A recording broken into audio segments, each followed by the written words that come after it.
Recording in progress. All right, tell me this lizard story. First of all, Desiree, it's not even really a story. It's much more of like a theory. Okay. So like, have you ever been to like Costa Rica or anywhere in Latin America? Yes. Okay. Have you seen their flipping lizards and how they're bigger than probably your whole body and they look like reptiles? Yes, they're like crazy stuff. Yeah, okay. Yeah. So, I don't know if you've been glancing at these damn iguanas in Houston, but the hotter it is getting, the bigger these lizards. These things are this could take out my dog. Like, they're pretty... Welcome to Texas. I genuinely think we're going to get bigger lizards as global warming heats us up. You know what I mean? Oh, sure. Why not? Either, I don't know if they're coming upwards and they're like migrating and the other ones are going north, or if these boys are just growing, you know? They're looking built Ford tough. Like, they'll tear your house down. You know what I mean?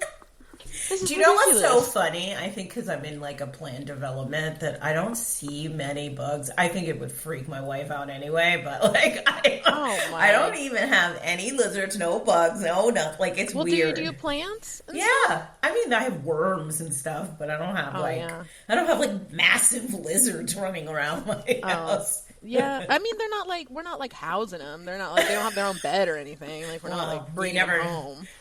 I mean, they're already home, I guess. Whatever. Maybe you're right. Maybe they should have a bedroom. Be right back. Gotta go to Pottery Barn, get a bed. Welcome to Talentless, the podcast that's all HR, all talent, and zero fluff. Hosted by industry talent leaders Desiree Goldie and Ashley King, and made for recruiters who think of talent outside of the box. They're here to dig into the heart of what makes workplaces tick and sometimes blow up. They are not afraid to get into the messy, the meaningful, and the downright motivating. So buckle up, because they're here to make you the best in the business. Now, let's get to work.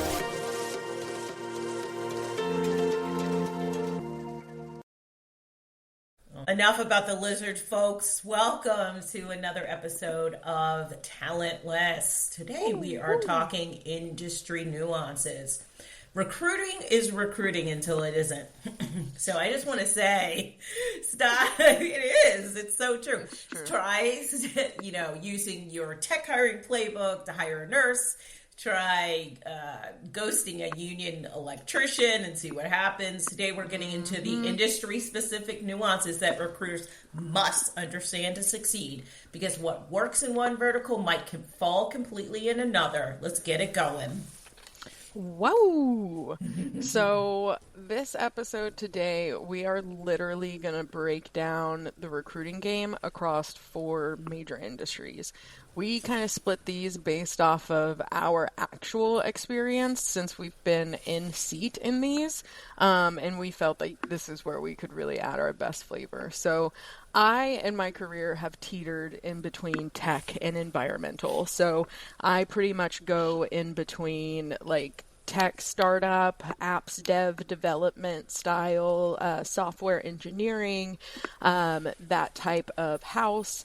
And then in my career, I've gone back to very large enterprise, Fortune 100, 200 organizations that have a lot of red tape, move soupy doopy slow, and also happen to be in the environmental and industrial services sector. So that is the part I'm going to talk about today. Desiree, what section are you going to talk about? Oh my gosh, I am talking, I don't know, I've done so much type of recruiting, and this is like going to probably be a huge topic between us, because I do believe that if you're a great recruiter, you'll figure it out. But I am talking healthcare, and I am talking, what else am I talking, Ashley? Hospitality. I don't even know. I forgot that. That's where I got my start. That's literally. I don't know. What are you even talking about? I just pretend the first half of my life never happened. Plot twist. This isn't even Desiree in the episode. It's a lizard.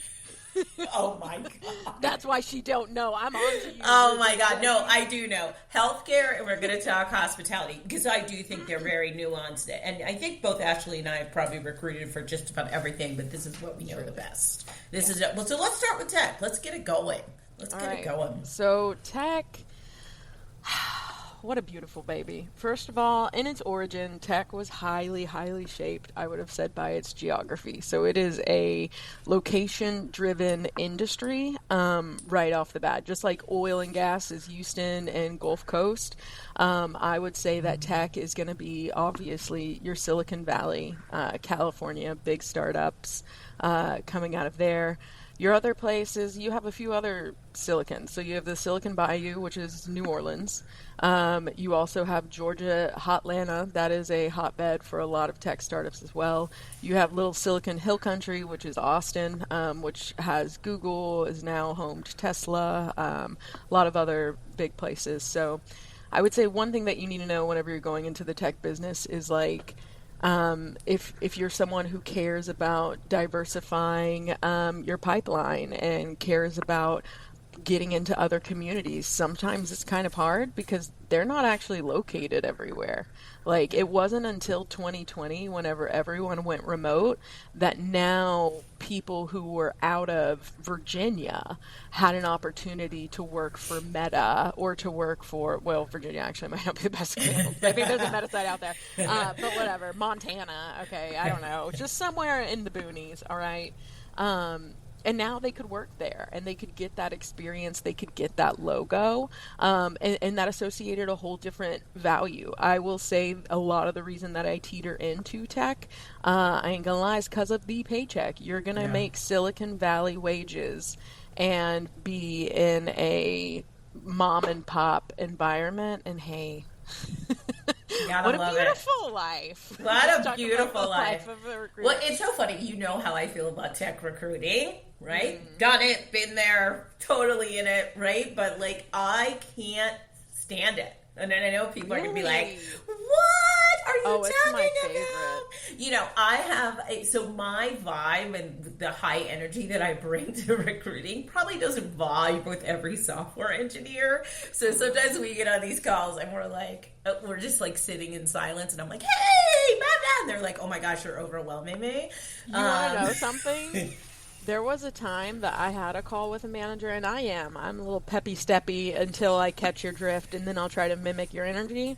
But I was just, I guess, misreading this guy. I don't know, giving him benefit of the doubt and chalking it up to me, I will say. But I'll never forget. I was like, okay, bye. And he thought he hung up, and he went, oh, and geez. I was like, oh shoot. I was like, I definitely am sucking the energy out of this poor dude. So I just stuck to emails for that poor guy for the rest of my time. Not gonna lie, read the room, y'all. Even the Zoom room. Read the Zoom room. You know, I think for me, it's when we get into like the tech world, it's the 17 different programs and your hiring manager being like, no, they need Python this version of like, 20 years ago. And I'm like, dude, I don't know that I really want to go look for this thing. I do think it's its own entity and its own kind of like world that you live in. And I mean, and that's why there's so many roles that come out that say like recruiter, technical recruiting, because I do believe it is its own nuance and its own like special beast. And when you are good at it, you're really good at it. But when you're not or don't understand all of those things, you really can get stuck. Right? Yeah. And you can really have a hard time. Really, really. It's not my favorite thing to do. Yes, I can absolutely nail it because I try to nail every project, but it is not my favorite. Yeah. Well, and role specific, I would say there are definitely nuances in that. But as far as like the industry itself, I would say that there are like interesting just little things that you wouldn't know unless you got in there. So like, one, the environment of people is completely different. If you go into enterprises, there are like adults in the room. Yeah. Like whenever you're in a tech startup, like somehow you're the adult in the room and the whole time you're like, wait, I need an adult. We all need an adult right here, right now, so fast. But that's kind of the beauty of the startup is like we're all on this boat, and because we see each other all so equally, you're all willing to kind of toss up your hand and be like, hey, let me help, let me do this, let me do that. And to be honest, it's kind of a cool place to be in. Yeah. Everything's gray. We're all agile. We're all having to stay in lockstep and key. The way you communicate changes, like everything, especially tech is big on remote, big on hybrid, which means that you have to have some policies and practices in place to ensure that you can actually do that and provide adequate experience to your employees. Yeah. And so that type of thing, where now what used to be you would go down the hall and knock on someone's door is, well, I have to put it in like what feels like a 4-page email, and we all work asynchronously. Right. And so it's a very different type of culture, type of vibe. It is very much move fast, break things. And it is very much do and seek forgiveness later, I would say most times. One thing that I learned about the tech space that I found to be quite interesting, specifically for talent and specifically as someone who is trying to be the head of talent or manage talent. And that is this: whenever companies start in the garage, one, this is their brain baby. Like, right. This is their whole world, their whole girl, and their truck. Like, this is all of the things in one. So whenever you're talking about like talent attraction and branding, and you're trying to say, hey, no one knows who the hell this company is, and I'm sorry that we don't have 4-star Michelin chefs trying to break down the door, but we still have to hire people who can do the job super duper well, and have all of the skill set that we need without offending them by saying we have no brand, no following, no one knows we exist. Every single person we find is a dry outreach. Right. And I can't tell you how many different startups have that same instance to where who they hire is super, because it has been a garage. So who you let in the garage is like 1 out of 1,000,000, right? And they kind of keep that same funnel practice, which isn't bad, but it creates an interesting layer of like how you proceed with explaining the talent attraction and branding versus this is their baby, and you cannot tell them their baby's ugly, or you cannot tell them their baby's unknown, or anything like that. So it's a very interesting way you flow about. Another thing is, because they've always been in the garage, they may not actually know how to measure the success of talent. And they may actually not know how to appreciate the function of talent. That I agree. And holy smokes, was that something that I did not know?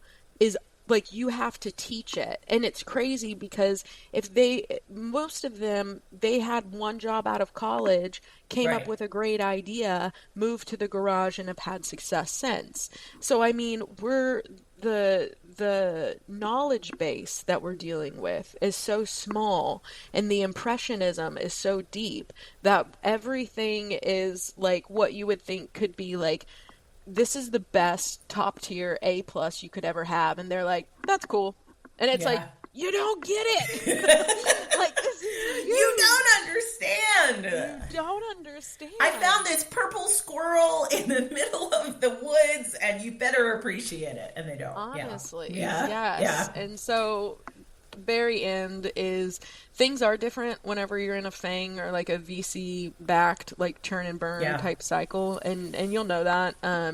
Once things also get bought by PE, things change, and a lot of that happens in tech.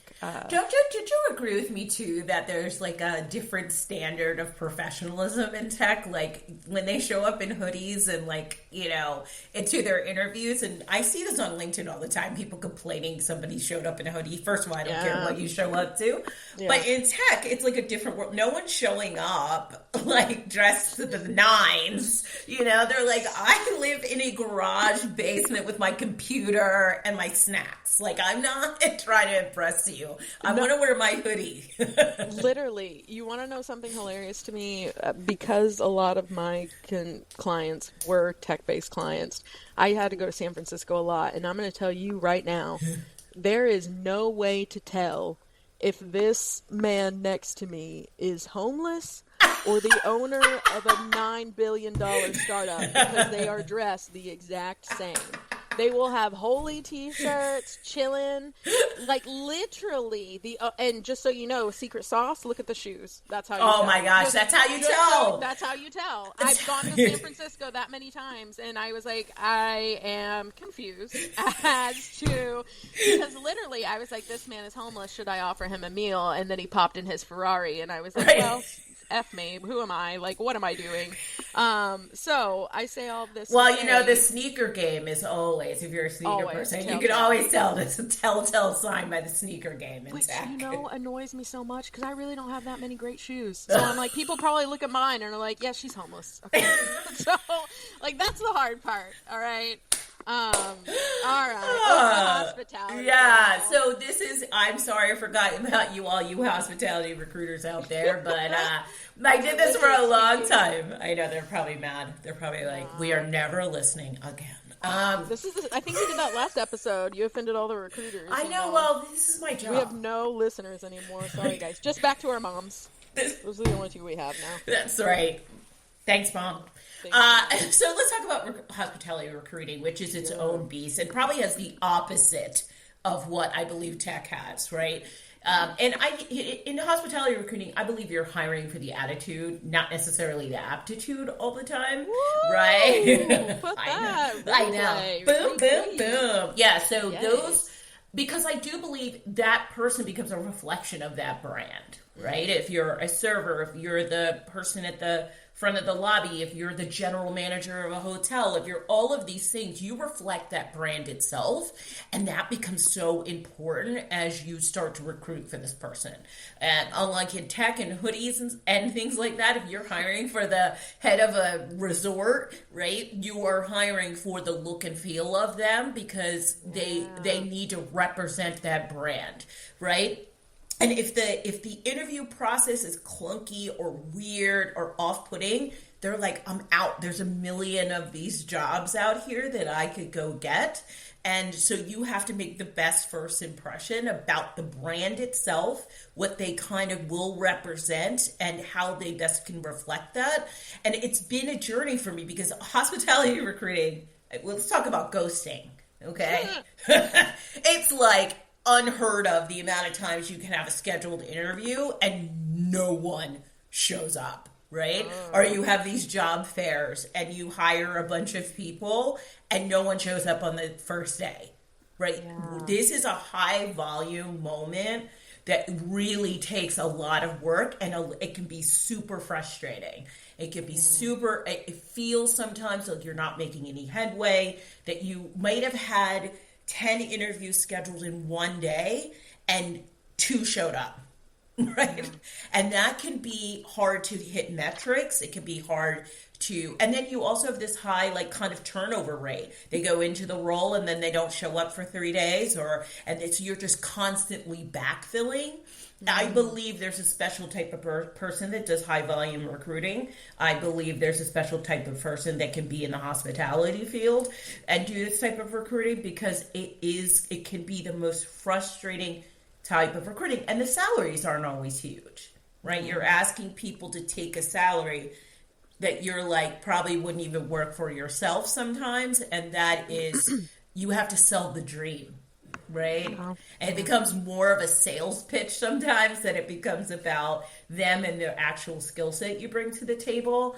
And I was in this for years and did it for bars and clubs and hotels and resorts. And I will tell you that for me, I was like, okay, I have to get out after a certain number of years because I was like, this is the most frustrated I've ever been in getting people to have a job. And you think, like, as recruiters, we're like, don't they want a job?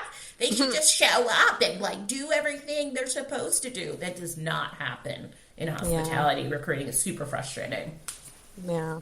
I will say I feel like the EVP for hospitality is very, like, a specific type. Like, I would honestly say, like, lifestyle and status in my mind. Like, I will also say whenever I'm thinking of hospitality, I'm thinking of, like, the bottle service girls. Well, those two, right? Yeah, like that's what I think of whenever I'm thinking of hospitality. I don't know why I go back to like 18-year-old Club at Riches nights, but I'm like, because they would always be like, I am the hospitality associate, and I'm like, thank you so much. Can I have another? Like, yeah, like whatever it is that's going. Can I have another Jello shot? Can I have another everything? Yes. But yeah, so interesting. Yeah, but I do think there are things that can indicate you learn in hospitality recruiting. You do learn these things like really quickly. You're like, who showed up and followed up about their interview? Who showed up to the interview? Right? Let's schedule it at a time that it's going to work for them. And sometimes that's at night.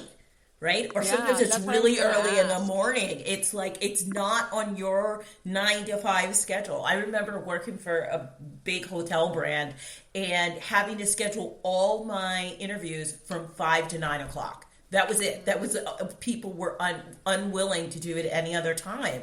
And so my day fluctuated. It wasn't a 9 to 5 day. And I got the most hires during that time period. And so I think there's a whole different kind of scheduling, brand awareness, and all of those things that come with doing hospitality recruiting. It's a beast in its own. Just like tech, it's very different, right? Yeah. Yeah. Well, and the persona of who's in hospitality, just like you said, like when they sleep, eat, wake, and work is a very different time than everyone else, because if hospitality is what it is, that means you're serving people, usually others, and so that means others have to be able to go do those things, which means it's often in off times. So you're exactly right. The times that you would have to work would then reflect when they would, be available to do that. So my last thing on this is that bias is rampant in this recruiting. Oof, no doubt. I cannot tell you the amount of work I've had to do with leaders and hiring managers in this space about the bias that they bring to the table every time we're trying to recruit somebody. And it's unbelievable. And this goes for, races, this goes for women, this goes for, it could go for disabilities, it goes for everything. The spectrum in this industry is, I don't think people realize how much it is rampant, but bias is rampant in hospitality recruiting. It's unbelievable. It really is. That the fact that once we started talking about it, my brain went to bottle service girl. Yeah. Like, right. Like immediate bye. Right. Like, so no, and I get that, and not only that, because people associate company brand with how well your conduits of the company, i.e. employees, look. Right. And so it's the Abercrombie and Fitch model. It's if we hire what we want, it will attract the customers that we want, and that's the clothes we want on those people. Yeah. And so it was a very linear thought process that evokes this type of absolutely bias. And talk about even just looks, like you said. Sometimes it's like, she's not pretty enough. And I'm like, what are you talking about? Like, how do we it's just unreal. It's unreal. Okay, I could go on about this forever, but let's move on to industrial. This episode is brought to you by DEI Labs, re-educating corporate America with immersive, data-driven DEI training for HR and hiring pros. Ready to shift systems and spark real change? Visit DEI-labs.com to get started. Need a resume that actually works? Resume Writing is a female-owned team of recruiting pros helping job seekers land the roles they deserve. Get expert help at resumewriting.com.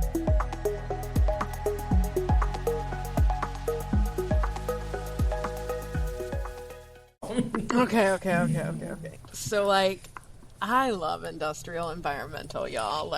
Please slow down and hear me out, because no matter what part of the company you're working for, your 40 hours a week, for the most part, are going towards some form of sustainability on the actual earth that all of us live on. So, it is the most neutral power play of a way to give back to this planet and this earth that gives to literally everyone. It's indiscriminate. And I love that. I love that no matter what I'm doing in these 40 hours that I'm contributing, it's going to that overall mission. And to be honest, that's one of the number one values that DEI Labs built in DEI DNA is how do you make your money, and like how ethical is it, and what is the impact that it actually makes on the globe and the world and our citizens, etc.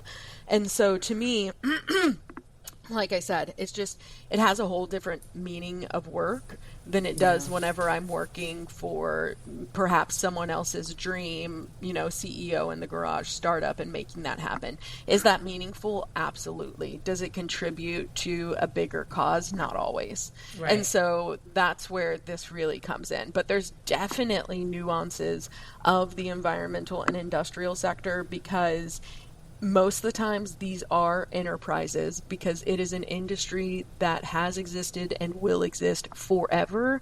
We as humans will always create waste. We will always have trash. We will always have things left over. And in this current world, it needs to be upcycled, recycled, reused. I don't know who needs to hear this, but everything that has on this planet is still on this planet, at the very least in the ether, if Elon shot it up to the moon.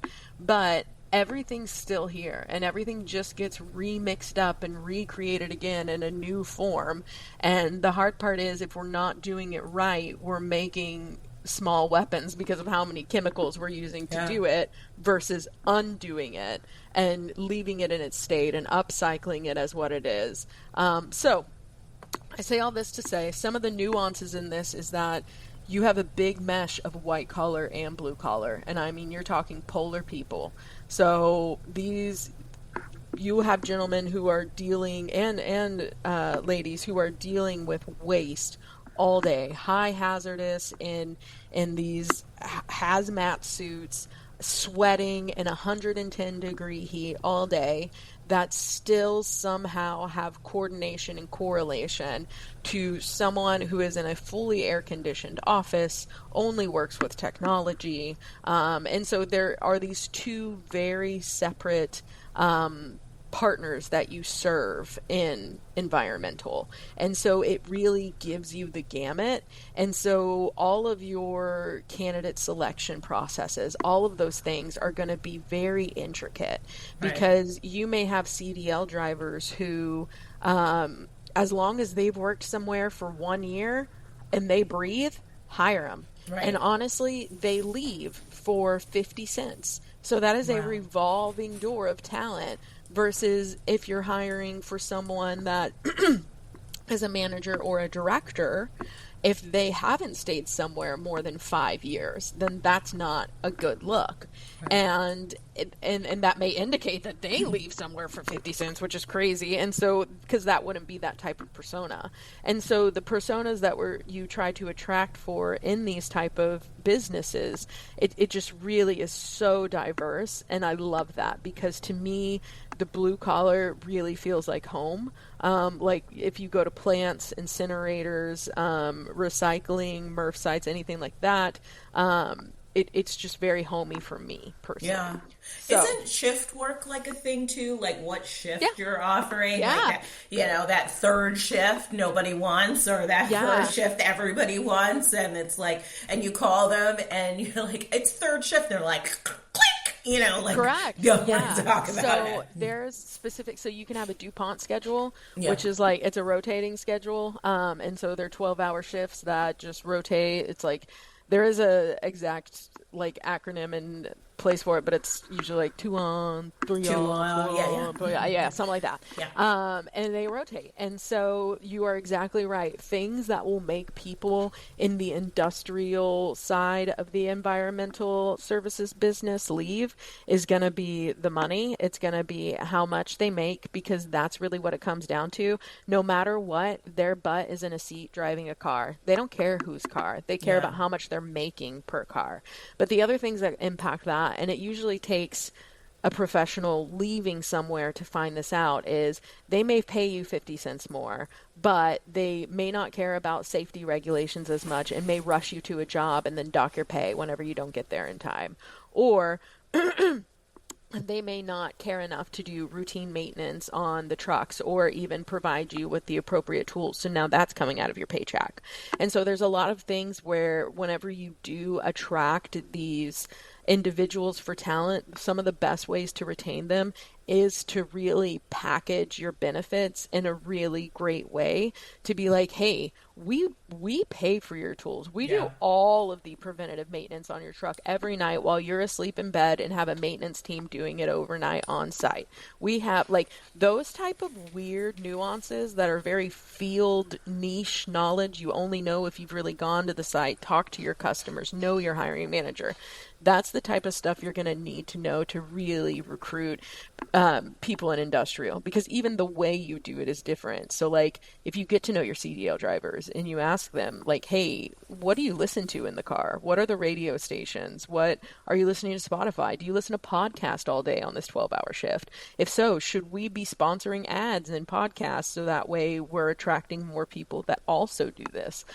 So there's just a lot of different nuances that are really intricate that create kind of high turnover. But if you know how to package the EVP appropriately and harness it for retention, you can really do some great work, so long as you actually care and are interested in what drives that community.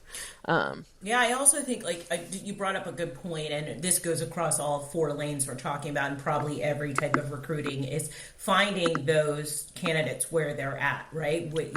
If they're listening to podcasts in their truck for 12 hours or whatever that thing is, if they are, need a job fair, if they, because not LinkedIn isn't the end all be all, people, right? Yeah. Like sometimes these candidates need to be found in other ways, and I think industrial is definitely one of them. And I know hospitality is as well, and then we're going to talk about healthcare, which is a whole different monster, but those all need a special plan of attack in how you find those candidates. It is not just a simple, I'm going to put job posts on LinkedIn and I'm going to get 200 applicants. It doesn't work like that, even in this job market today. And so that's I think that is why we're having this conversation, right? Yeah. Because these are different types of roles that don't live like a traditional corporate recruiter might be able to just pump out candidates all the time. Yeah. And I actually like industrial recruiting as well. I find candidates in that space to be super warm and super usually They're just gracious, like cool, kind, and grateful. Yeah, they really are. They really are, and I enjoy that about that part of recruiting. Yeah. It's just so nice and different than what my normal day-to-day is, right? Yeah, no, for sure. Yeah. And hey, you want me to add another layer onto this? Let's do it. Cool? All right, let's do it. So a lot of times in industrial roles and companies, there is a whole nother element of 2 things. One, you have like unions, labor unions, and all of the CBA and relations and everything like that. So that's like a whole different layer whenever you think of recruiting. But then another one that is like 100% common is going to be the safety factor. So that is your EHS, which is environmental health and safety group, usually within the business. It's usually regulations based off of OPA. Good Lord help us. Oprah created these initiatives. No, I'm just kidding. OSHA. And the EPA, Lord bless me. And essentially all of these things impact one another, meaning like even whenever we think of the interview process, if my candidate doesn't have their TWIC card yet, but they have to go on site to interview, well, now we have to set up an interview where they have an escort every single place that they go on site, because we have to follow regulation. And so even things that are like, oh, okay, so they need their OSHA, cool. Well, no, now that impacts all of your interview process as well, right, and how you incorporate and communicate and have that. So it's just like a whole bunch of different stuff that adds another layer that if you are strictly doing corporate, like honestly, the biggest thing with environmental corporate or any just enterprise in corporate is it's like it's turning a cruise ship. It's a lot of red tape. It's going to move soupy slow. Yeah. We're not turning, a jet ski like we are in a startup. It's now we have all these different groups we have to check with before we can finally just announce one thing to one person. And that's probably the biggest difference. But yeah, I remember dealing with the Twix card and all of those things, and like that's a monster. And if they don't have it, and how are you going to get it for them because they may be qualified and they expire, and my goodness, it's just unbelievable. Some of the work you have to go to hire a forklift operator sometimes. Yeah. You know what I mean? But they have to do it because honestly, you know, some of these sites, another thing they don't tell you, they smell like junk. And half the time that you can't maintain people is because you're dealing with high hazardous waste. Even DuPont, I used to hire for a segment of DuPont, and they had sulfuric acid. And that stuff, hey, what you doing? Sorry. I'll forgive you, but we're gonna. Just sorry. It's all right. Everyone's like has a lot of questions about it. But anyway, even the smell of sulfuric acid, but it's like, you know, half the time that the processes have to be this way are because there are very interesting industry nuances, such as how a site smells, that impact it. I also had a site that was at Nestle, and everybody fought for that site because it smelled like chocolate and coffee all day. And they had it all day, too. Yeah. All right. Let's go into healthcare. So I'm going to tell you, this probably is the hardest recruiting I've ever done is healthcare. And most of my clients in this part of my career end up in this space. And so I think because there's a couple things happening. First of all, there's a shortage everywhere, right? There's not enough doctors, not enough nurses to take shifts. There's not enough anything anywhere. And Can I ask, why do you think that is? Do you think it's education? I do. I do think that people don't get into it as much as they used to. Interesting. You know, the insurance situations for doctors, right? They're making less, they're doing less. And I mean, they're spending 20 years in school. You know, like, and they come out and they have to deal with a PPO who won't pay them for the service they're rendering. It's not like it was before. It's definitely different. And talk about how about behavioral health people, you know, how much do you fight that system for so long, and mental health in this country and all the things. Like, I don't know that, you know, I at one point wanted to be a doctor, and thank God, I bless every day that I'm not doing it, right? You know, I was in my doctor's office, and she was like, okay, so we were just talking, because I think she's kind of cool, by the way. You're out there, Dr. Vats. But she was telling me, like, by the HMO, she has 15 minutes to spend with each patient. So it's like 15 minutes to tell you, you know, what's going on with you or something. Like, it just has become a really ridiculous kind of standards they're asked to live up to with less pay. And it's emotionally draining. And just like recruiting, you're dealing with people all day in the hardest moments of their life, right? And that takes on a lot. The mental anguish of doing that job is so hard. And so this becomes not just sometimes the volume of people you need to place in healthcare, but it's finding someone emotionally stable enough to deal with what environment you're about to put them in, whether it's a clinic, top university, top, you know, like Johns Hopkins or something like that. There are different, you know, kind of personalities can deal with different environments, and figuring that out. And the culture around the hospital doesn't. It was funny. I was hiring a nurse one time, and she was like, "Well, do the doctors respect nurses?" Well, I didn't know the answer to that question. I had to go do some research to figure out how valuable nurses were seen in that hospital system. Right? And so it becomes a whole big turn. And then just finding these people. You know, if you've traditionally just done LinkedIn, a nurse with a 12-hour shift and she gets to sleep for 4 and be back on for 12 is not on LinkedIn. She's just not looking on LinkedIn. And doctors, you can forget about it. So you have to really tap into groups and job boards and universities and all of these other tools that are there to really find these people. And then they ignore reach out. And so then you have to come up with different tactics. I've made more phone calls in healthcare recruiting than I've done anything else right? Because they're not responding to emails, but they have their phone on them during their 12-hour shift, and they can receive a text message, and they may respond or they may not, right? And then once you hire them, you usually have to get them credentialed, right? The background checks are deep and hard, right? You have to make sure all their certifications are up to date. You have to do all of these other pieces that we wouldn't normally do for a regular candidate. Yes, they go through a background check. Usually takes, a day to get that back. Yeah. These credentialing sites take weeks.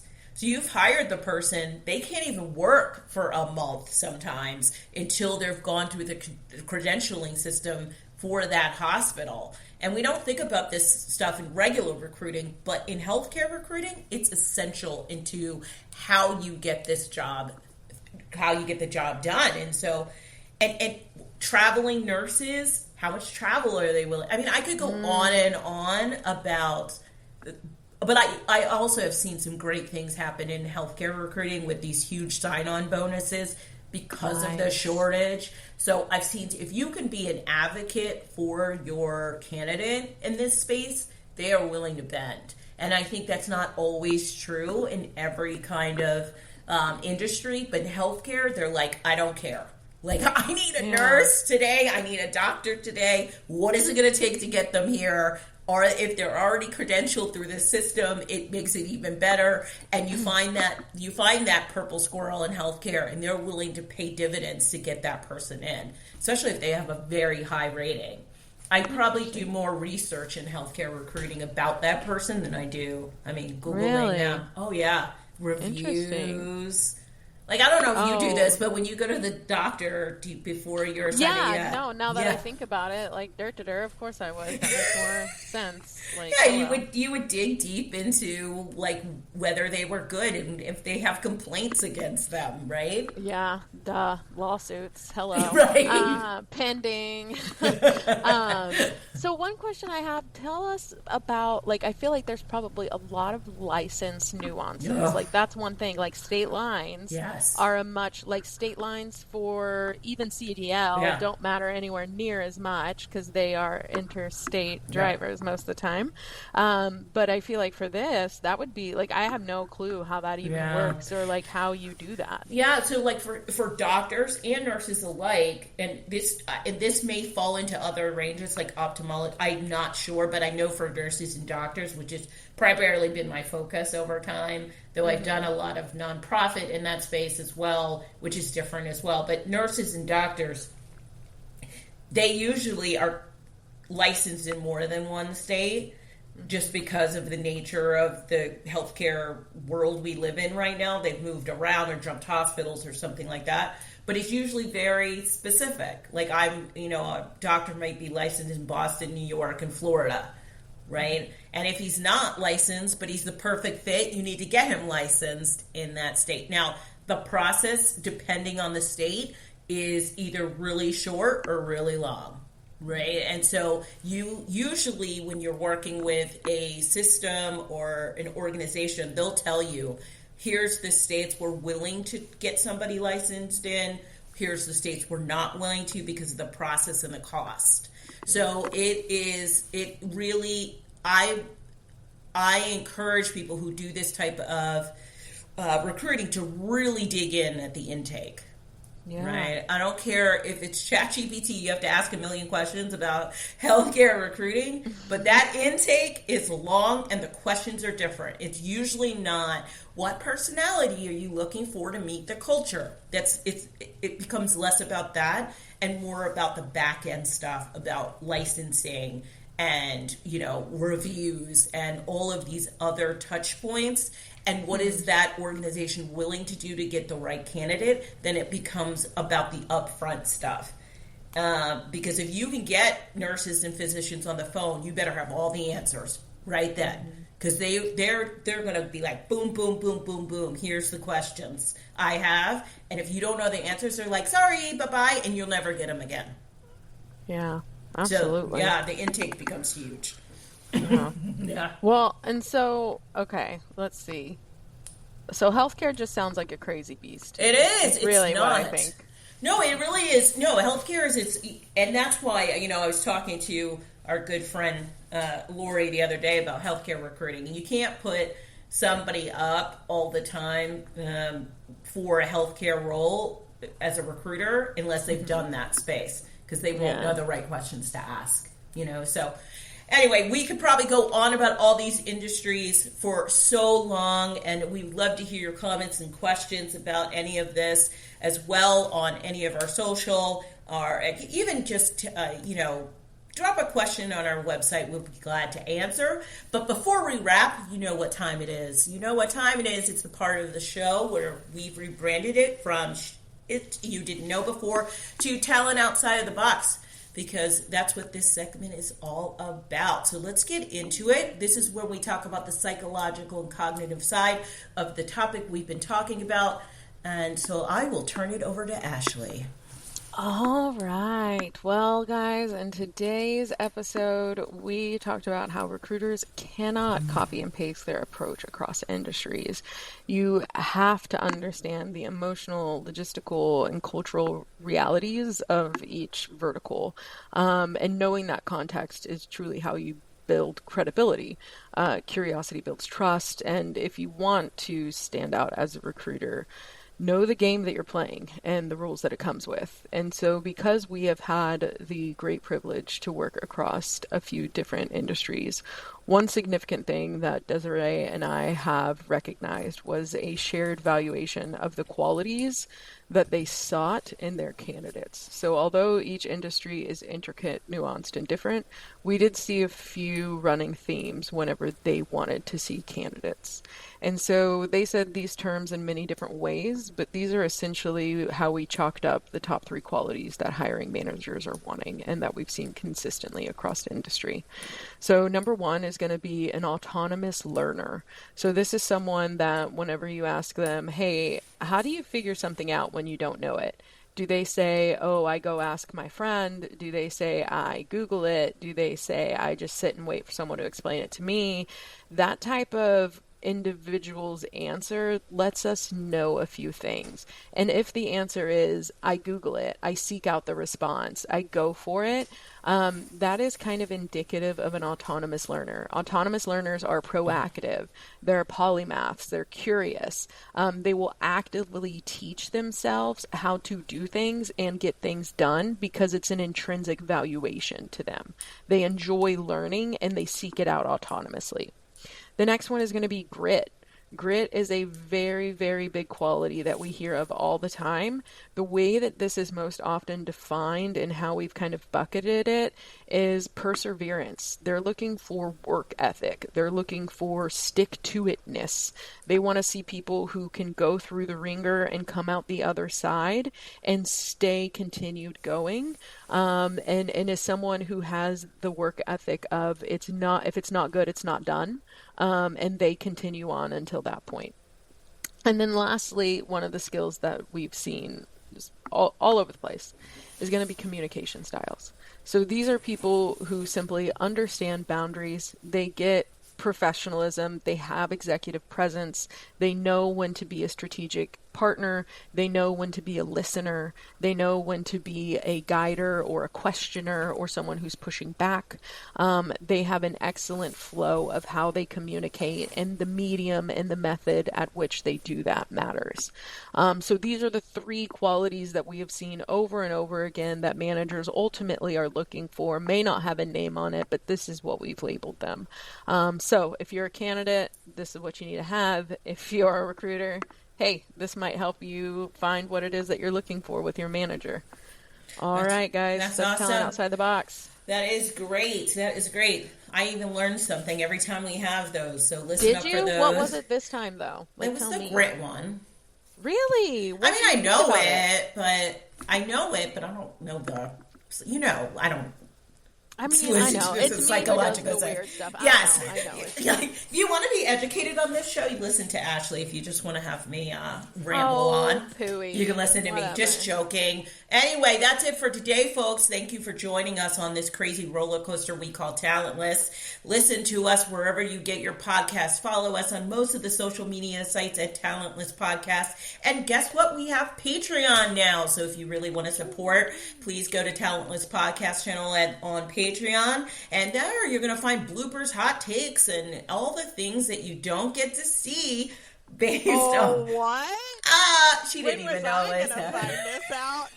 So you get to see all the crazy stuff behind the making of this show. We would love the support. And until next time, from hiring fails to hiring wins, we'll see ya. Bye.